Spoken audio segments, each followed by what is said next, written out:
是那的那了了，我陪洗成多大了，头发在这了，我多叫侬了，你跟那的，bây giờ nó rồi bài planking á, phải không xe? Không xe hả? Nó là cho là tôi để đi nó mua phạt đợi đi. There's a whole bunch. There's like a fancy one, a dragon on the bottom.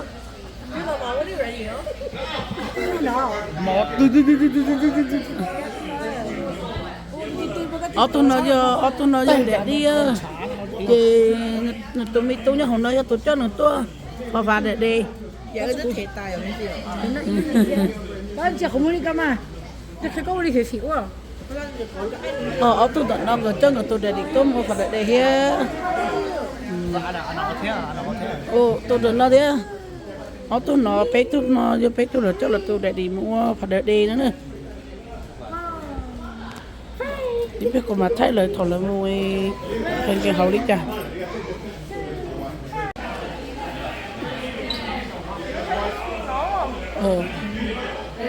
Biết là tiền là rồi cho là mua tô đá nữa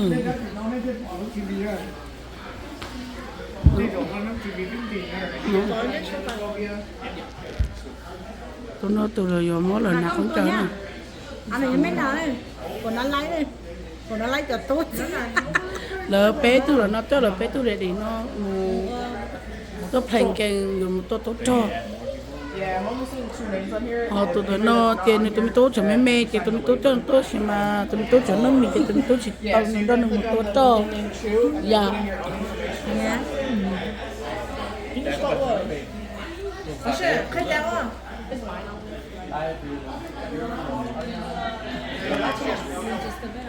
sang còn là chỉ có tôi mới được là chuyện gì thế nào nhá chúng tôi keep the same tôi xin nó chết thì nó tóm ba là cho tôi lần 우리 라도 좀 차요. 이거는 차야 그래 좀 민서. 됐다. There's nothing brand new. Either we lúc anh chơi cái là khởi gì chứ ý biết mà nhân nó cho của mình của tiêu muốn ấy tôi khởi thì của đất play là các anh chơi với cái tí đứng không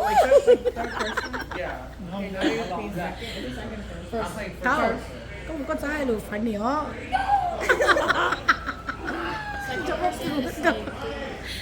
You're watching you. And the third person is watching everyone. And the first person is just you. Second person is cho nó tắt rồi thì third is your bây giờ nó lông tết tao nó lông tổ cho thì nó nếu nó lên tao rồi mới thăm món em cù chứ sao món em vì sao món em chả tốt thì tất ta xin nó kia là xài là cho giáp phò nữa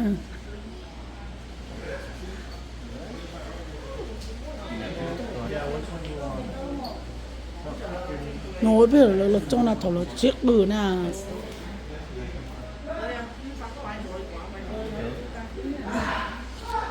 tú vậy tú vậy cho nó là tao tay thì tao tú cái nút thầu có rồi cái tao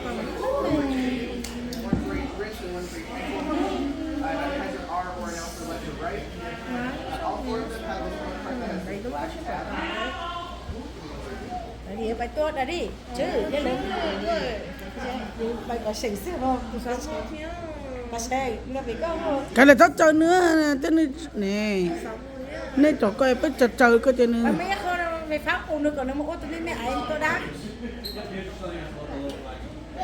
rất đi nè tao đi xem ta tôi không có đi được đâu tôi đã bắt anh chơi không anh chơi đâu nên lia đó sọ mà blau ơi ơi bé to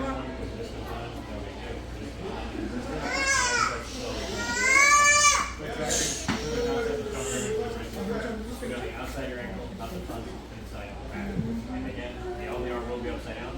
You're not doing intuitive, but put him upside, like put him upside down.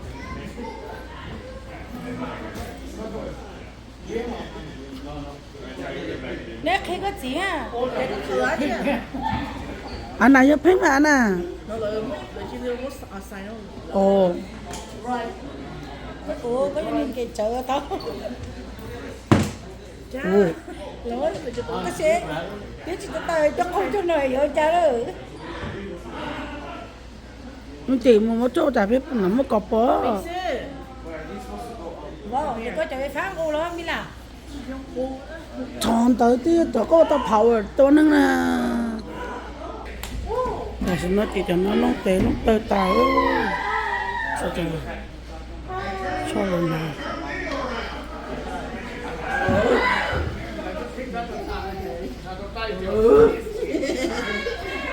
thì thôi ôi cái cục chả có gì nữa nó cao nữa Individual photo of each of you. It'll show up next to your score and your name and the highlight videos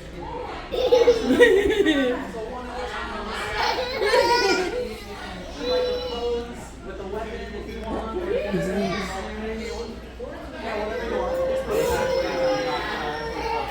có cái khó lớn thấy có đũa ha ô thay đũa đi có xạo à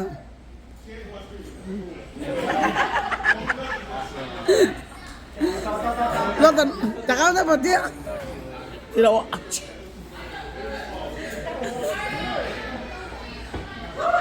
wow ai đâu anh à có tha hái à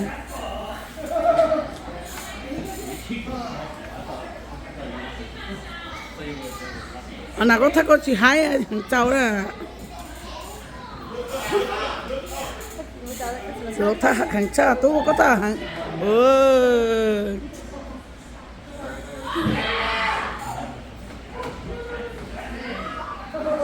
nào ok có tụ kháng phúc kia là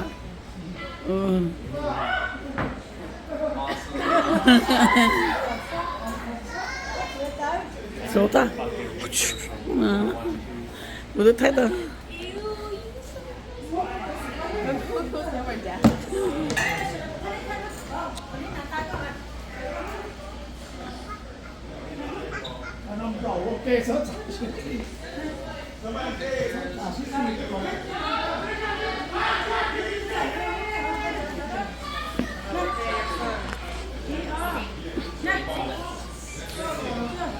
hay tôi cho lo là nó mấy mày lỗ lo xuất phát ồ chú lo come here God, no touch. no come at me ồ Okay.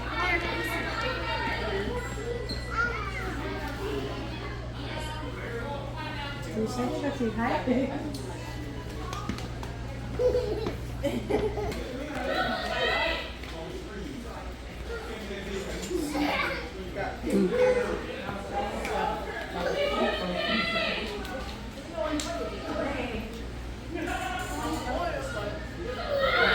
Can we just second on the last two? 저쪽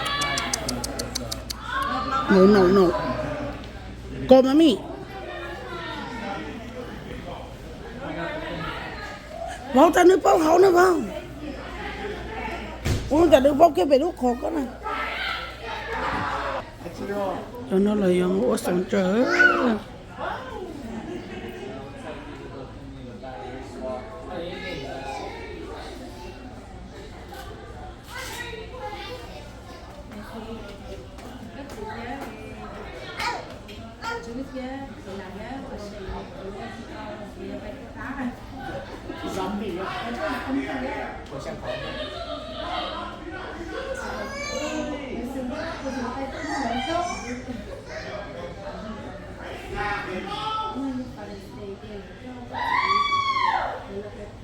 ta sẽ nói chuyện đáng cao nó rồi ta tới phải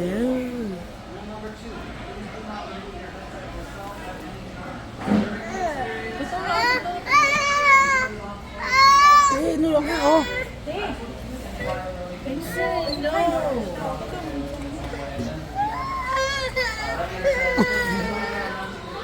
Red was stomp up in here.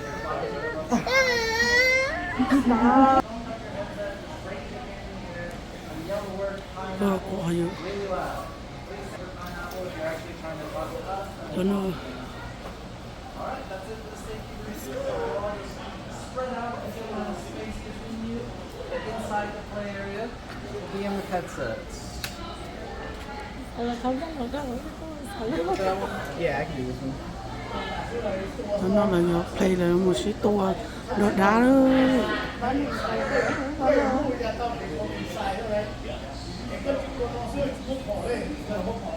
Ê sợ đứa con nó chỉ lo vô tao muốn Abraham à.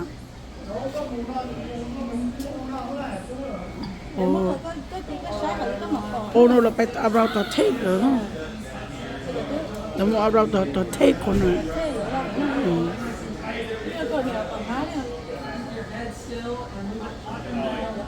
Obviously, they say, can you please figure out the line? Cho nó là tá tổ một cái nó phải còn kia nó toan cho giảm tử nữa này.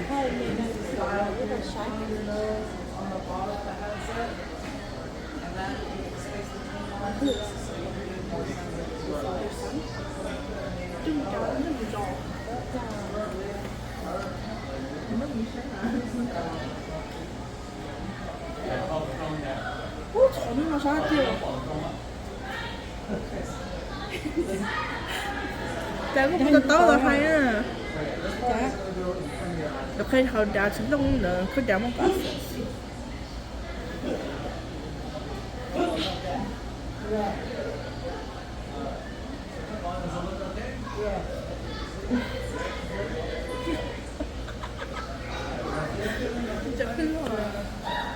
Nuôi cũng chứ nó cho con chặt tổ đi.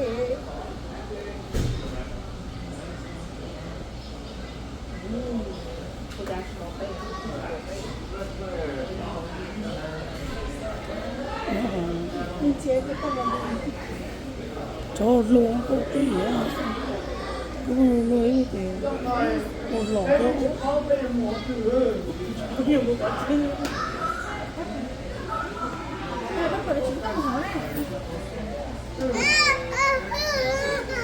trong cái chè con, dám hiểu, chuyện trai ố, đi ố. Đã uống một chút chiều không chảy nó là lần đại là không chảy đã đi ố đã đi lố đã đào cái ố dạ nó chỉ có hai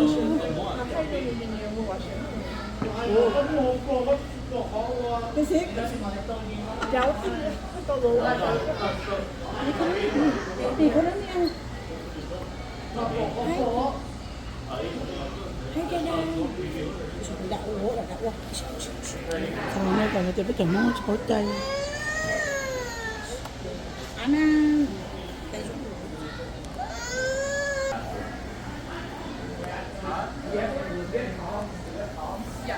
Yeah, I can hear you.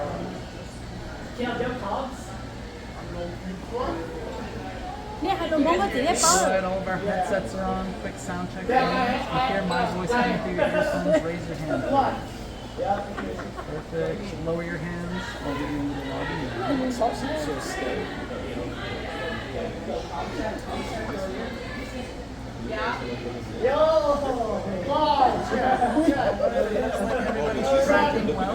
So now, if I can get everyone to please hold still for a bit longer, I'll bring in your weapons. Don't walk around, just gently grab it as it comes towards you because you're not going to see us in the room and you don't want to walk in.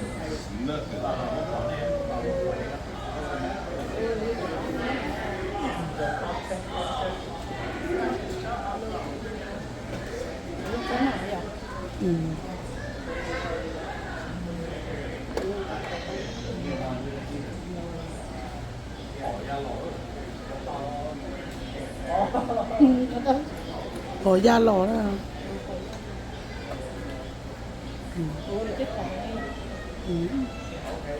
chụp vào da lò nữa chụp vào là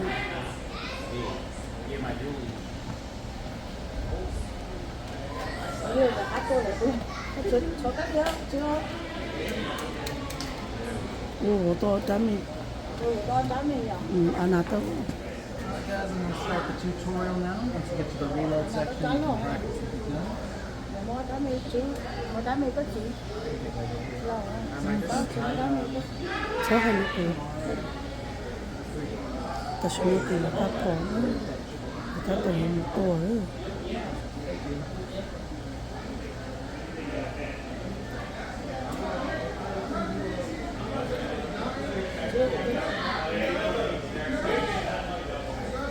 tụi to chắc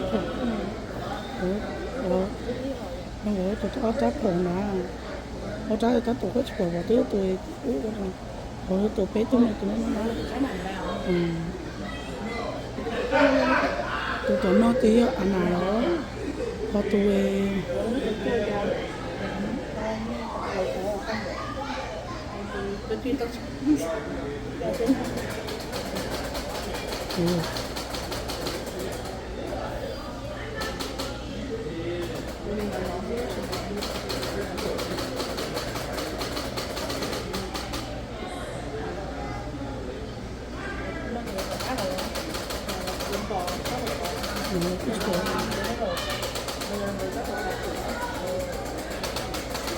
nó là phát rồi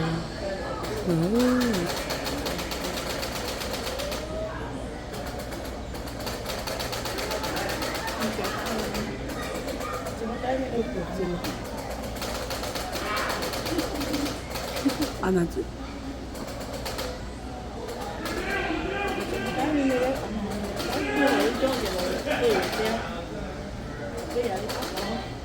tao là số tao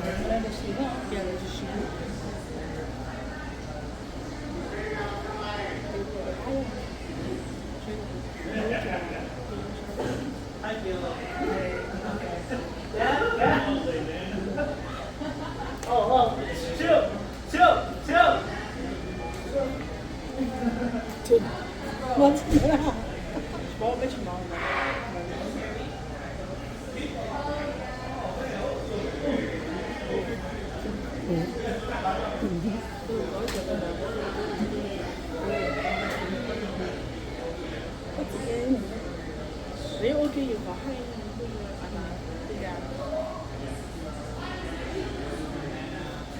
cái gì đấy tôi get out of here tôi cũng bị ngại thế nữa thế nào trái nào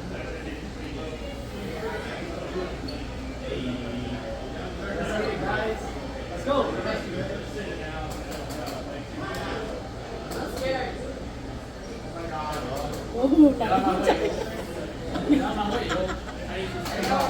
Ông này cao lắm.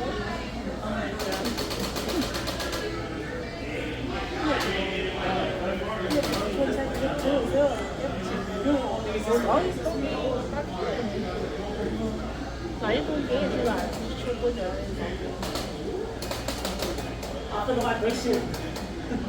Alright, I'm going to go ahead and start that game for you. Just as a quick reminder, please do not take off the headset yourself. If you're having any problems, just say pineapple nice and loud so that you can help. Other than that, good luck in the play off.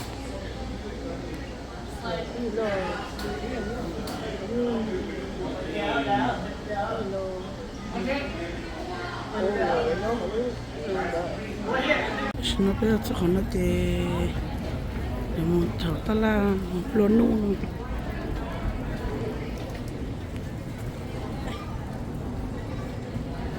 họ tụi mình đủ mùa nó nếu giờ chứ nó à chép lát không có chỉ chép lát rồi